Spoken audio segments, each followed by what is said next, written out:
Setelah dikepung oleh aliansi Eropa dan NATO yang mengawal Greenland, Amerika Serikat dan Donald Trump mulai mendapat momentum untuk menyerang balik. Persatuan aliansi Eropa di atas janji suci melindungi Greenland kini mulai retak. Trump hanya perlu mengeluarkan satu ancaman perang tarif, Eropa dan NATO pun kocar-kacir. Italia dan Jerman ternyata menjadi musuh dalam selimut bagi benua biru. Kelicikan Paman Sam ini sudah berusaha diperingatkan oleh Rusia dan Vladimir Putin. Namun benua biru masih sulit lepas dari doktrin anti-Rusia yang ditanamkan Trump. Bagaimanakah aliansi Eropa terpecah belah sebelum mengusir Amerika Serikat dari Greenland? Aliansi Eropa terpecah sebelum berperang. Ketegangan di Greenland masih belum bisa diselesaikan oleh negara-negara Eropa. Sampai saat ini Amerika Serikat masih belum gentar dengan kehadiran militer gabungan dari negara-negara NATO. Sebaliknya, Trump berhasil memecah belah persatuan aliansi Eropa. Seperti bermain papan catur, strategi yang dijalankan Trump semakin dekat membuat skakmat untuk NATO. Ketegasan aliansi Eropa mendadak rontok usai dibalas Trump dengan sekali ancaman perang tarif. Sebanyak 8 negara yang mengirim pasukan mereka ke Greenland mendapat teror tarif Trump. Dikutip dari media Modern Diplomasi, Trump akan mengenakan tarif impor tambahan 10% mulai 1 Februari. Sasarannya adalah barang-barang dari Denmark, Norwegia, Swedia, Prancis, Jerman, Belanda, Finlandia, dan Inggris. Besaran tarif ini bakal melonjak drastis mencapai 25% pada 1 Juni 2026. Taktik ini benar-benar menunjukkan kelicikan sekaligus kecerdasan Trump. Alih-alih langsung menggunakan konfrontasi militer, Trump menggunakan langkah yang bisa mendeeskalasi konflik tapi tetap melukai visi aliansi Eropa. Sejak Trump menjabat di periode keduanya, perang tarif adalah momok bagi negara-negara lain. AS sebagai ekonomi terbesar di dunia menjadi vendor terbesar untuk produk global. Sederhananya, perang tarif bisa membuat stabilitas ekonomi dunia goyang. Dan inilah yang dikhawatirkan oleh seluruh negara yang masih punya transaksi ekonomi dengan AS. Akhirnya, sejumlah petinggi Uni Eropa berunding untuk menyikapi strategi Trump. Ursula von der Leyen sebagai Presiden Komisi Eropa berusaha membuat aliansi tetap bersatu. Hal ini disampaikan politikus wanita Jerman tersebut di sosial media X. Bersama-sama, kami teguh dalam komitmen kami untuk mempertahankan kedaulatan Greenland dan Kerajaan Denmark. Kami akan selalu melindungi kepentingan ekonomi dan keamanan strategis kami, tegas von der Leyen. Kecaman keras juga datang dari Emmanuel Macron selaku Presiden Prancis. Tidak ada intimidasi atau ancaman yang akan mempengaruhi kami, baik di Ukraina, Greenland maupun dimanapun di dunia ketika kami dihadapkan pada situasi semacam itu, tutur Macron. Inggris juga menyebut ancaman perang tarif Trump adalah langkah yang salah. Keir Starmer selaku Perdana Menteri Inggris mengingatkan Trump untuk menarik ancaman tersebut. Perdana Menteri kembali menegaskan posisinya terkait Greenland. Ia mengatakan bahwa keamanan di kawasan utara adalah prioritas bagi semua sekutu NATO guna melindungi kepentingan Euro-Atlantik. Ia juga mengatakan bahwa mengenakan tarif pada sekutu yang berusaha mewujudkan keamanan kolektif NATO adalah salah, tegas juru bicara Perdana Menteri Inggris. Namun sikap tegas ini tidak dilakukan oleh semua anggota aliansi Eropa. Buktinya terlihat dari sikap Jerman yang justru menarik pasukannya dari Greenland. Sebanyak 15 personil tentara Jerman terlihat meninggalkan kawasan ini pada minggu kemarin. Dikutip dari media lokal Jerman, Bild, pasukan ini ditarik karena misi perlindungan Greenland dianggap telah selesai. Langkah Jerman ini seolah menandakan perpecahan sedang terjadi di aliansi Eropa. Sebelum Jerman, ada Italia yang lebih dulu menolak mengamankan Greenland. Negeri pizza tidak mengirimkan pasukan meski sudah diminta oleh NATO. Bahkan, Menteri Pertahanan Italia merasa strategi ini sebagai lelucon bunuh diri. Guido Crosetto pesimis kekuatan pasukan gabungan Eropa bisa mengimbangi AS. Apa yang bisa dilakukan oleh 100, 200, atau 300 tentara dari negara Eropa manapun? Kedengarannya seperti awal dari sebuah lelucon, ujar Guido. Peringatan Rusia diabaikan benua biru.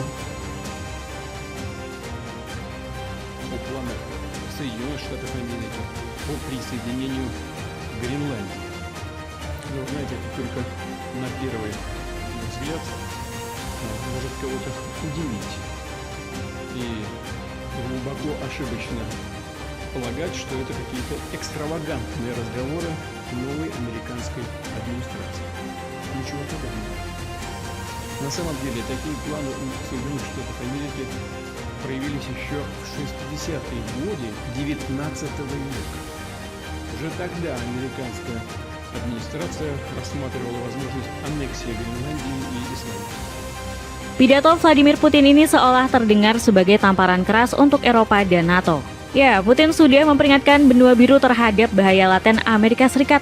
Niat jahat AS untuk menguasai Greenland bukan hanya muncul di pemerintahan Trump, melainkan telah dirawat dengan penuh kesabaran sejak 1800-an, tepatnya pada 1867. Pulau terbesar di dunia yang terletak di kawasan Arktik ini telah lama masuk dalam kalkulasi strategis Washington. Secara militer, geopolitik, ekonomi hingga pengaruh global, Greenland adalah aset ideal untuk AS. Putin kemudian menegaskan sekali lagi kalau AS tidak akan pernah berhenti mengincar Greenland. Segala cara akan dilakukan Paman Sam sampai berhasil melakukan aneksasi. Singkatnya, rencana Amerika Serikat terkait Greenland sangat serius. Rencana-rencana ini memiliki akar sejarah yang dalam, dan jelas bahwa AS akan terus secara sistematis mengejar kepentingan geostrategis, militer politik, dan ekonominya di Arktik, tutur Putin. Sekarang Eropa dan NATO panik bukan kepalang, karena AS semakin mendekat ke Greenland. Jika penyelesaian lewat jalur diplomatis buntu, kedua sekutu ini akan saling menghabisi. Eropa sebenarnya punya peluang untuk mengimbangi kekuatan militer AS.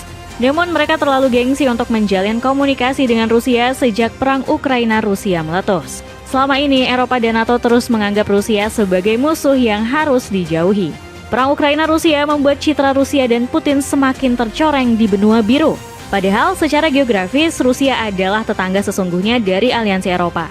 Anehnya, benua biru kini mulai mempertimbangkan komunikasi baru dengan Putin. Media Politico menyebut ada 3 negara yang sedang mengkaji opsi tersebut. Prancis, Jerman, dan Italia dikatakan tertarik untuk mengembalikan hubungan diplomatis dengan Rusia sejak 2022.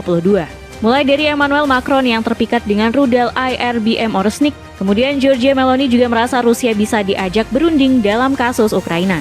Sementara Friedrich Merz menyebut kalau Jerman harus mencari hubungan yang lebih seimbang dengan Rusia. Semua ini adalah kode dari Eropa untuk meminta bantuan Kremlin. Namun sayangnya pihak Rusia telah menutup peluang terlibat di Greenland. Sebaliknya, pihak Kremlin justru sedang menunggu kehancuran NATO jika Eropa dan AS berperang di Greenland. Rusia bakal meraup banyak keuntungan jika aliansi blok barat ini runtuh. Jika NATO bubar, maka AS juga sama dengan menggali kuburannya sendiri. Paman Sam bakal membuat Rusia kembali punya peluang untuk merebut negara-negara di Eropa Timur. Kehancuran NATO berarti penarikan pangkalan militer AS, sistem pertahanan rudal, dan pasukan rotasi dari perbatasan Rusia. Moskow akan merasa lebih aman karena tidak ada lagi senjata strategis barat yang berada dalam jarak jangkau singkat ke pusat pemerintahan mereka. Hal ini selaras dengan apa yang disampaikan oleh negosiator ekonomi Kremlin, Kirill Dmitriev. Aliansi transatlantik sekarang telah berakhir, ujar Dmitriev. Sepatu running Lido ini lagi diskon jadi 90 ribuan aja, cek linknya di bawah ini.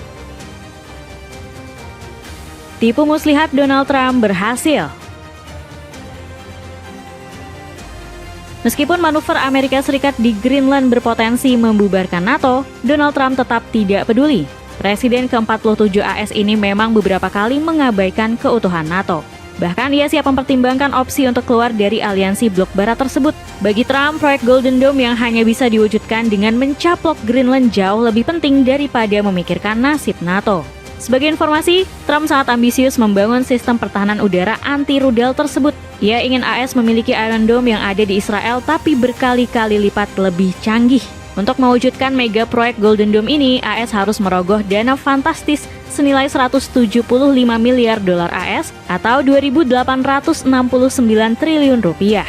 Lebih gila lagi, proyek ini ditargetkan harus rampung pada 2029 mendatang. Tahun tersebut akan menjadi momen krusial untuk Trump menancapkan warisan kepemimpinannya. Ia ingin dikenal oleh rakyat AS sebagai superhero penopang supremasi Paman Sam. Wajar jika Trump nekat melakukan segala cara demi merebut Greenland dari Denmark. Strategi perang tarif yang dilancarkan Trump sudah berhasil. Persatuan Aliansi Eropa mulai retak, sejumlah negara seperti Italia dan Jerman juga lebih condong berpihak pada kepentingan AS. Kini Trump siap meluncurkan rencana berikutnya. Paman Sam sedang menyusun operasi intelijen untuk memetakan data keamanan Greenland. Rencana busuk Trump ini sudah terendus oleh pemerintah Denmark. Mereka mulai mengkhawatirkan aktivitas operasi intelijen AS yang ingin membobol data sensitif instalasi militer di wilayah otonom Greenland secara ilegal. Dokumen internal Kementerian Pertahanan Denmark mengungkapkan Washington mencoba memperoleh akses informasi pangkalan udara dan pelabuhan tanpa jalur formal diplomatik. Informasi ini dibocorkan langsung oleh media Denmark yakni Berlingske.